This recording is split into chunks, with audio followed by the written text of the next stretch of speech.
This is your debut album, right? Yes, it is. I saw on your Instagram, you kind of put it out there like you have been waiting for this moment for so long, right? Yeah. Yeah, it's been 18 years really. I mean, I've always wanted to do an album. You know, I feel like for an artist is the goal to make a full length project. And ever since I started uploading those videos online, I think that was always the goal. And again, it's been 18 years. And funny enough, somebody on social media asked, it was so funny. It was like, well, is it that hard to write a song? Is it that hard to put a song out? And I mean, I guess to answer that, yeah, it could be really complicated, especially if, you fall in the situation that I did. I was signed to a label and then I was shelved for years. I was under contracts and I couldn't release any of my original music.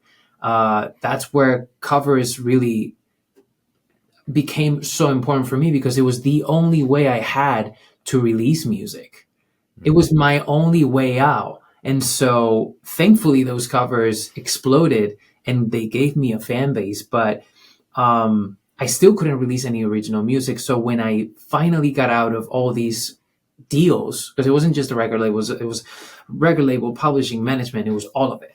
Once I was able to break free from all of that, I became an independent artist, but I was on my own. I Mhm. had nobody. And so it became this whole work of let's I need to rebuild my team. I need to rebuild the contacts. I need to start writing songs and now take my career and like we say in Spain, take the bull by the horns and figure it all out on my own. So it took a long time, and I did release music on the way. I mean, I have my EP Elevated and my EP Standby, which were projects that I hold so dearly to my heart because those were the first projects and they were EPs and it was like from the ground up. But to release a full body of work, it is 12 songs. It takes so much work, so many people around. And not just that, I just didn't feel ready until now to release a full length album because I didn't have the infrastructure around me to really do it right until now. And that's why it took so long. I've been able to build a incredible team around me. We're still independent and we're still busting our, I don't know if you can curse or not, but anyways, You can go ahead. we're busting our balls to get this album done. But we're a strong, mighty, small team.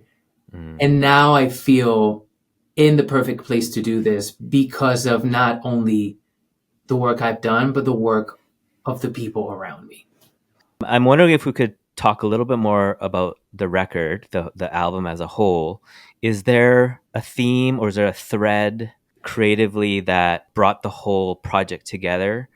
Yeah, I mean, this album has been about 2 years in the making. And before uh, this was the final product, I actually had a whole project, a full album basically done and finished or almost finished that I threw on the trash basically. Mm. Um, it was ready, it was done, and it was just when I was listening to it and I was showing it to people, I was just like, I don't think this is the right thing.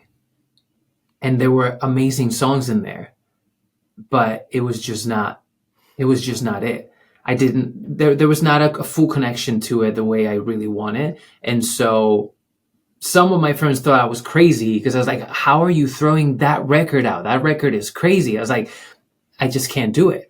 Um, so I scraped it, and then that's when Sorry for the Chaos started to be created, and I had a I started writing songs, and I started sort of I knew I wanted to make a pop record, and so I just started making pop songs, and then exploring what was it that I wanted to say.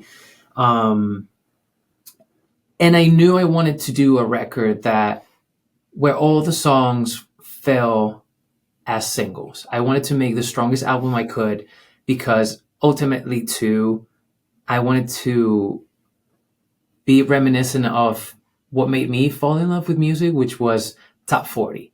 It was Mm. all those singles and all that pop music. And when we got all these songs together, I mean, it was a tough decision because at the end of the day, I had to pick the best and leave a bunch behind. But at the same time, I was like, wow, I get to choose all my best songs or what I think is the best songs right now that fit this project into this album. And when I had all these songs, or most of the songs, not all of them yet, I started to put the whole story together. I was like, oh, give me a second. Oh, this song that I wrote in the beginning of the year, this song that I wrote a few months ago, this song that I just wrote, there's a common theme happening here.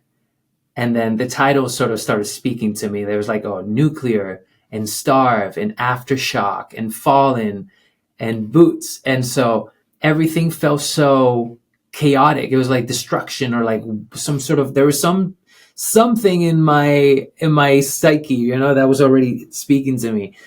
And I put it all together. I was like, this is the story. Obviously, this is it. It all started with like this beautiful relationship, and then I started getting into my head saying like, oh, this is too good to be true. And then I started sabotaging myself because I was just filled with self doubt. And so that was a long answer for one question. That's That good. was the theme of the album. It was sort of like that moment of realization of, oh crap, I might be the chaotic one. This is maybe why Mm. everything went to shit.